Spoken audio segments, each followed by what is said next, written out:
नाजरीन, मिस्र में जो पिरामिड्स मौजूद है इनको सभी जानते हैं।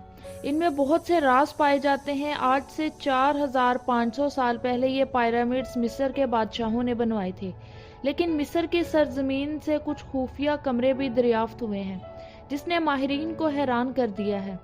जब माहिरीन ने इस कमरे में देखा तो वो देखकर हैरान रह गए। आखिर 4500 साल पहले ये इतने बड़े पिरामिड्स, वो भी बगैर किसी टेक्नोलॉजी के, कैसे बनाए गए।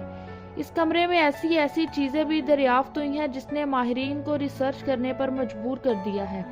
आज हम आपको मिस्र के पिरामिड्स के कुछ राज बताएंगे और हकीकत को जानने की कोशिश करेंगे।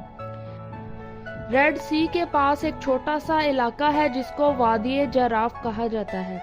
इस इलाके में हर तरफ वीरानी और खामोशी छाई हुई है और दूर दूर तक कोई आबादी भी नजर नहीं आती।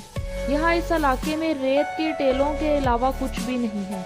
इस वीरान इलाके में सियाह भी बहुत कम आते हैं, लेकिन अहराम मिस्र के कुछ खुफिया राज जानकर आर्कियोलॉजिस्ट भी हैरान हो गए हैं। इन पिरामिड्स के दरमियान एक बहुत बड़ा रेत का टीला है जिसने पहाड़ों को भी ढांप रखा है।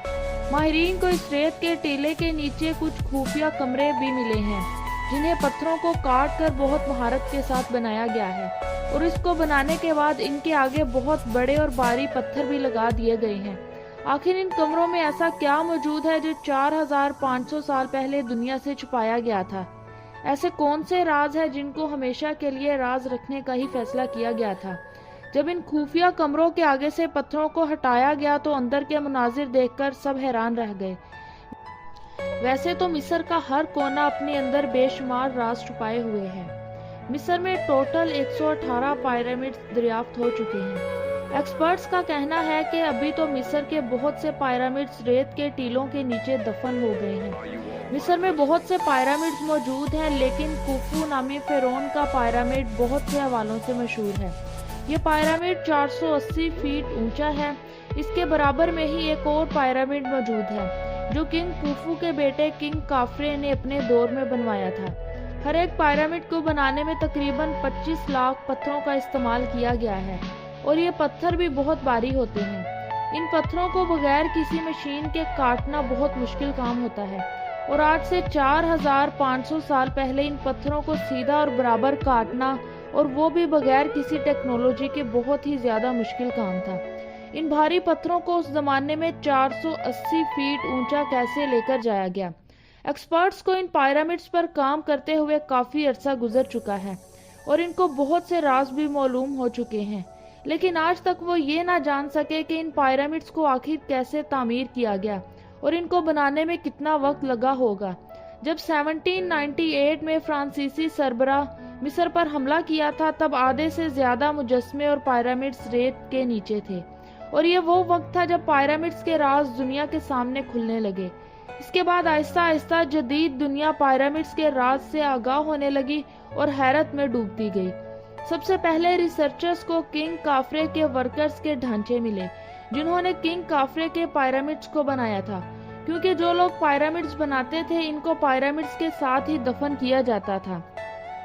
जब इन पर रिसर्च की गई तो पता चला कि ये वर्कर्स स्लेव नहीं थे, क्योंकि इनको अच्छा खाने के लिए भी मिलता था, और जब ये जख्मी हो जाते थे तो इनकी मरहम पट्टी भी की जाती थी।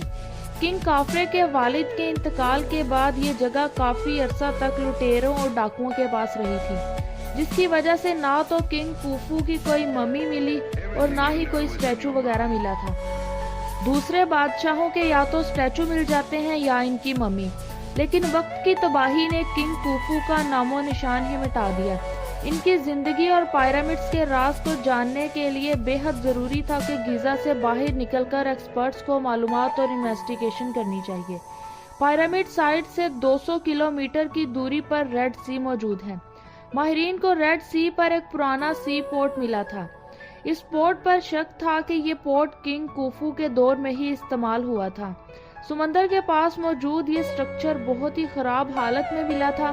ये जगह इतनी बड़ी थी कि आसानी से बहुत से लोग एक साथ काम कर सकते थे। जब इस जगह पर सर्चिंग शुरू की गई, यहाँ से बोट एंकर भी मिले थे। इन एंकर से ये बात तो साबित हो गई थी कि ये 4500 साल पहले एशियन इजिप्शियन का सी पोर्ट था।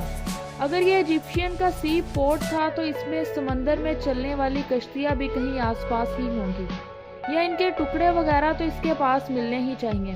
اس کے بعد ایکسپرٹس نے یہ کھوج بھی شروع کر دی۔ سالوں کی محنت کے بعد ایجپٹولوجسٹ کو اس پورٹ سے تھوڑی دوری پر ہی بہت ہی مہارت سے کھودے گئے ٹنلز بھی ملے۔ ان ٹنلز میں بہت بھاری پتھر رکھے گئے تھے تاکہ ان کے اندر کوئی نہ جا سکے۔ اس بات کے کافی چانسز تھے کہ یہ وہی جگہ تھی جہاں پر ایجپشین اپنی کشتیوں کو رکھتے تھے، لیکن آرکیولوجسٹ کو اس بات کا بالکل بھی علم نہیں تھا کہ ان کی سوچ بالکل غلط تھی۔ ایکسپرٹس کو یہاں سے کشتیوں سے بڑھ کر بھی ایویڈنس ملنے والے تھے۔ جب ان پتھروں کو مشین کی مدد سے ہٹایا گیا اور آگے کے مناظر دیکھ کر سب لوگ حیران رہ گئے۔ یہاں کوئی بوٹ تو نہیں ملی، لیکن بوٹ کے چھوٹے چھوٹے ٹکڑے ضرور ملے تھے۔ اس کے علاوہ اس کی دیواروں پر کافی جگہوں پر کنگ کوفو کا نام بھی لکھا ہوا تھا۔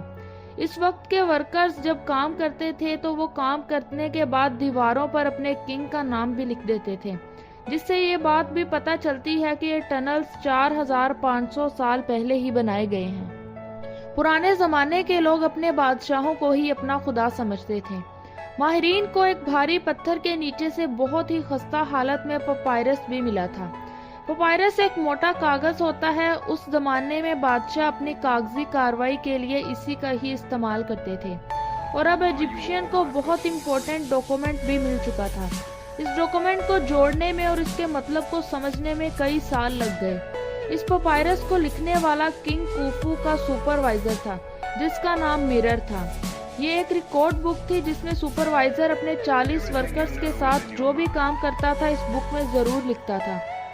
ایشین ایجپشین نے اس میں بہت سی گرافکس کا بھی استعمال کیا ہوا تھا۔ ان گرافکس کو سمجھنا اور پھر اس کو لاجک کرنا بہت زیادہ مشکل کام تھا۔ سب سے پریشانی کی بات تو یہ تھی کہ سپروائزر اپنے 40 ورکرز کے ساتھ آخر کنگ کوفو کے لیے کیا کام کر رہا تھا۔ کئی سالوں کے بعد اس بات سے بھی پردہ اٹھ گیا۔ ماہرین کو پتا چلا کہ سپروائزر کوپر کو بوٹ سے ان لوڈ کر کے ڈونکیز کی مدد سے ان کو نائل ریور تک پہنچاتا تھا، جہاں سے دوبارہ بوٹس پر لوڈ کر کے پیرامڈ سائٹ پر لے کر آتا تھا۔ لیکن حیرانگی کی بات یہ تھی کہ آخر ایجپشین نے کوپر کا استعمال کس چیز کو بنانے کے لیے کیا، کیونکہ پیرامڈز کو تو صرف لائم سٹون اور گرینائٹ کے پتھروں سے ہی بنایا گیا تھا۔ کوپر کو اصل میں ہتھیار بنانے کے لیے استعمال کیا گیا تھا، جس سے ورکرز پتھروں کو کاٹتے تھے اور پیرامڈز پر لگاتے تھے۔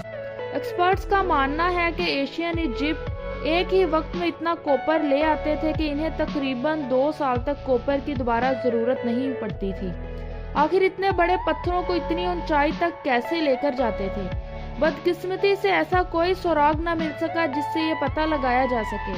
اب ایکسپرٹس نے اس کی ریسرچ بھی شروع کر دی ہے۔ کئی سالوں کی محنت کے بعد پیرامڈ سے 300 کلومیٹر دور ہیٹنب کا مقام موجود ہے۔ وہاں سے ایشین ایجپشین کو وہ جگہ ملی جہاں سے 4500 سال پہلے لوگ پتھر لے کر جاتے تھے۔ یہ کوئی عام پتھر نہیں تھے۔ ان پتھروں سے مصر کے فرعون کے سٹیچو بنائے جاتے تھے۔ ان پتھروں کو نکالنا بھی کوئی آسان کام نہیں تھا۔ ان کو نکالنے کے لیے بہت محنت لگتی تھی، اور پھر ان کو پیرامڈ سائٹ پر لا کر ان کے سٹیچو تیار کیے جاتے تھے۔ ان پیرامڈز کو بنے 4500 سال ہو گئے ہیں، اور انہوں نے دنیا کو بہت سی مسٹریز میں الجھا کر رکھا ہے۔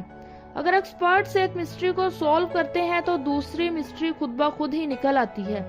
بے شک پیرامڈز کے بہت سے راز دنیا کے سامنے آ گئے ہیں، لیکن پیرامڈز کی مسٹری کو آج بھی دنیا کی سب سے بڑی مسٹری مانا جاتا ہے۔ ان مسٹریز کو سولو کرنے کے لیے سائنٹسٹ آج بھی بہت محنت کر رہے ہیں تاکہ ان سیکرٹس کو جان سکے جو آج سے 4500 سال پہلے کی مسٹری ہے۔ امید ہے آپ کو یہ ویڈیو ضرور پسند آئے گی۔ اگر ویڈیو پسند آئی ہو تو ویڈیو کو لائک کریں اور اس طرح کی مزید ویڈیوز کے لیے ہمارے چینل کو سبسکرائب بھی کریں تاکہ ہماری ہر نئی آنے والی ویڈیو کا نوٹیفیکیشن آپ کو سب سے پہلے مل جائے۔